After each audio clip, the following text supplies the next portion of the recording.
Now the elder statesman of the NFL, Adam Vinatieri, set to get us started. And in front of a raucous crowd, this one is underway.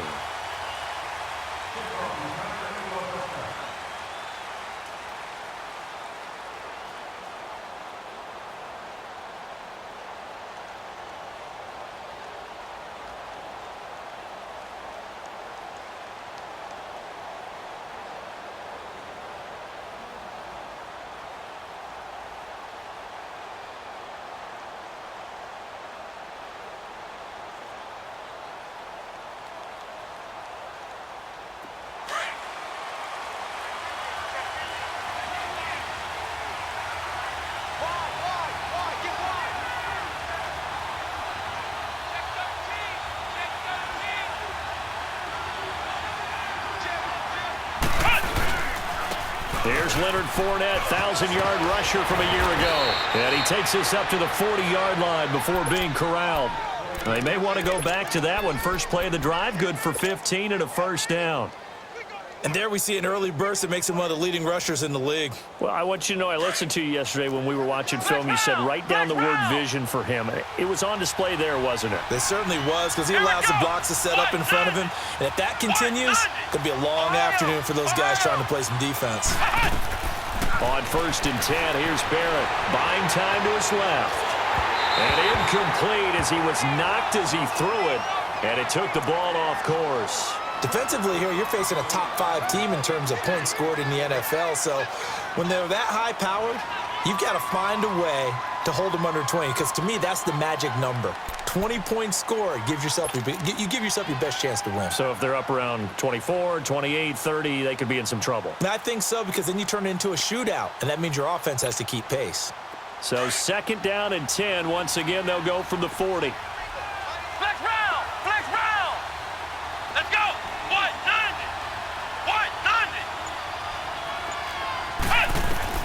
Back to the air on 2nd down. Barrett. And he'll be brought down by the Colts. Justin Houston in there to get him. And that's sack number 6 for him on the year.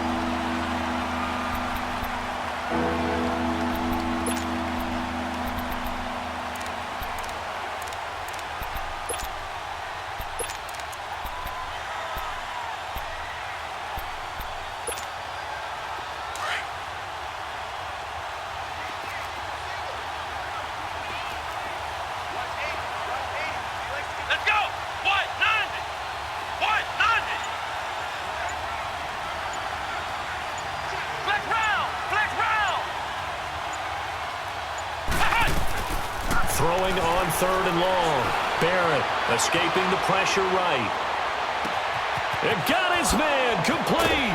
And now look at this. Big gain but a fumble. And I believe the Colts have recovered. Yes, they have. Well, he did what he's known for. He made the catch, then he turned into a runner, took the contact, and coughed it up. And all I remember as a player, when they catch the ball, when those acrobatic guys catch it, you have to make them pay sometimes. You have to put it on them. Big tackle, knock the ball free. Anything you can do to slow them down. Look, and the Colts come up now 1st and 10 at their own 22. Following the fumble recovery, here's Luck. Flinches with a catch over the middle. And a nice little quick spin move before he's dropped. And a pretty good gain. Give him 9 there on the first down completion. One thing we do know, he's going to get his catches. So as they move forward defensively, got to continue to focus on not giving up the big play when he does catch the ball in the secondary.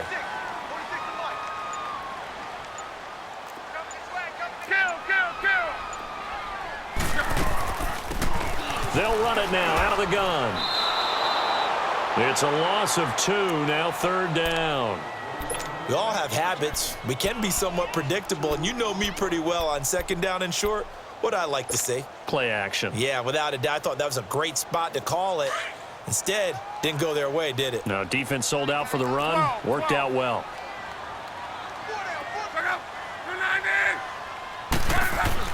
Here's Luck. Throw left side complete. That's Campbell. He chucks him aside. Bumped him. And he'll get this way down into Jacksonville territory. A big play there on the catch and run. 58 yards. A real field flipper there as all of a sudden they've got a first down in the red zone.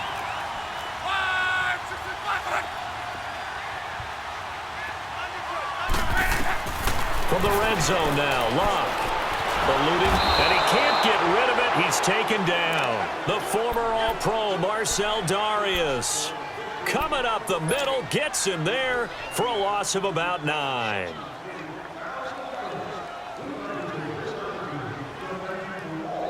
After the sack, it's 2nd and 19, and the road gets a bit tougher from here.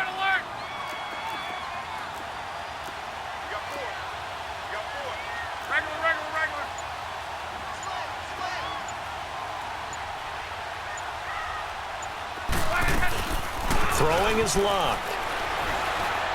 Flushed out right. This will be caught inside the 10. And he's going to be taken down here with a penalty flag on the field.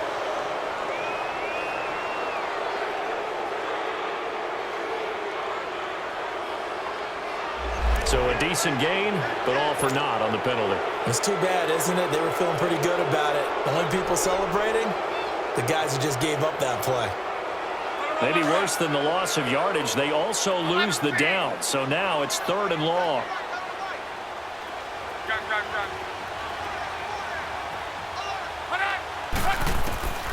From the gun, here's Locke. And he couldn't hang on to it through the contact. Incomplete. That's a good job there creating the contact to force the incompletion. And now, since it's 4th down, that should set up a field goal situation. And a nice sigh of relief defensively to be able to hold them to 3.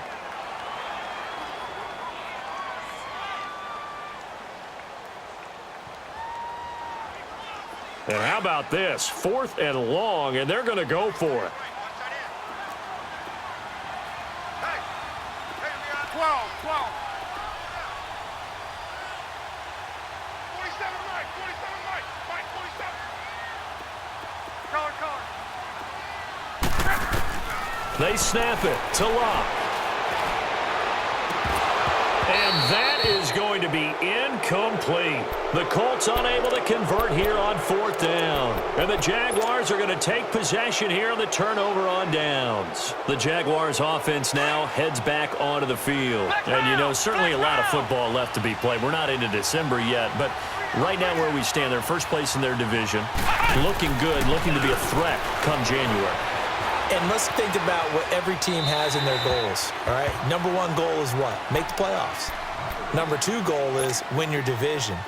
Number 3 goal, and the biggest goal, I think, is to be the highest seed possible that you can be heading into the playoffs so that you can drive as many home games as possible to try and get you to the Super Bowl. And right now fighting for every win possible to try to at least secure home field. And he can't find anywhere to go with it, and he goes down.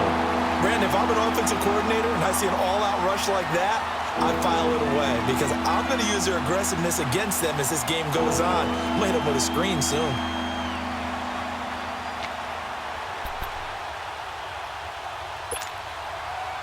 And on 3rd down, a nickel formation here defensively.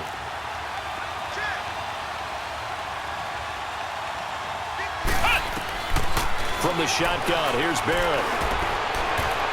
And incomplete, a disappointing drop there defensively by the rookie. And now 4th down. Not only was the call spot on, how about the execution of that defense right there? The zone was absolutely locked up tight.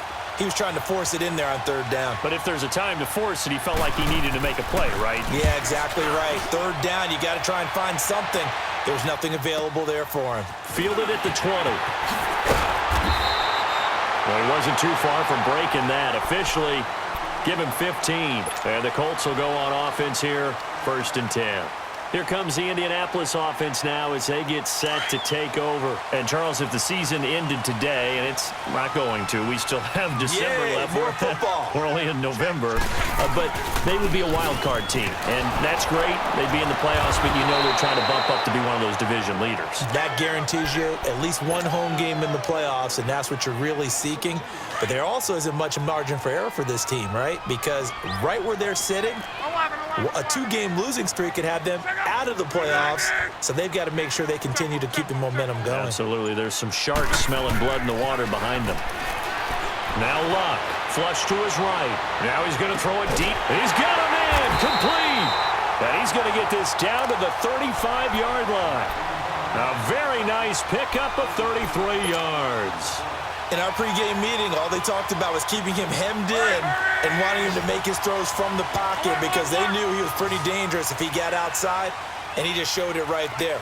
Pretty good arm, too.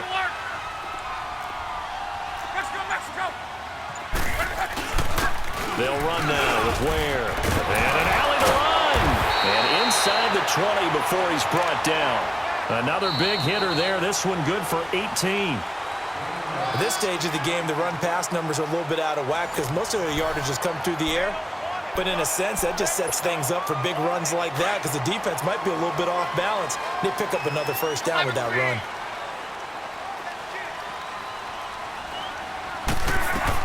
From the red zone now, they'll look to throw. Dancing to his left. And he slides to avoid the hit. The improv on the scramble there gets him 6, and it'll be second down. Partner, he was going through his progressions. Not there, not there. After about the third one, he decided he better pull it down and run for it. And he slides down and avoids the hit for good measure.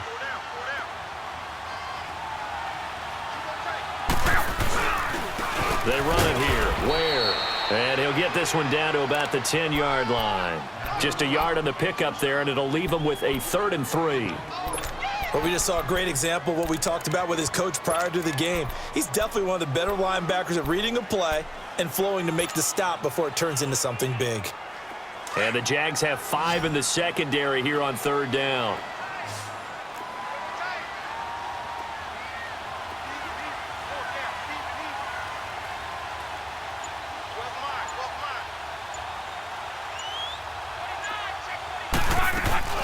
They'll run it now out of the gun. And he will maneuver his way down to about the 7. The ball still a few inches shy of the marker after the 3-yard run, so now a little soul-searching on 4th down.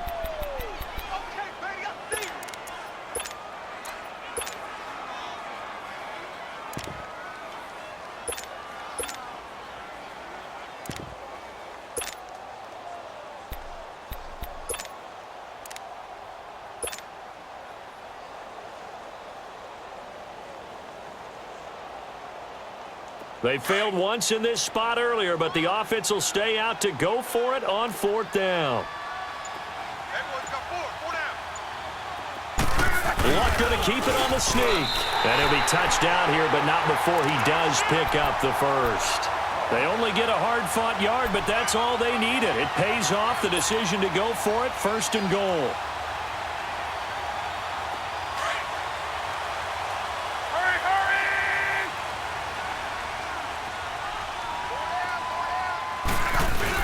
They'll try and run for it on 1st and goal. And able to push his way forward here for a good little gain. A good run of 6 yards there. Gets him closer to the goal line with 2nd down coming up. When we talk about being on schedule, I think they're on schedule after that run, getting it right down there on the doorstep. Maybe even a little bit ahead because now the defense can't dictate with pressure. They're guessing about where you're going to go. I might come right back at them with the same play, the same set, and see if they can stop them.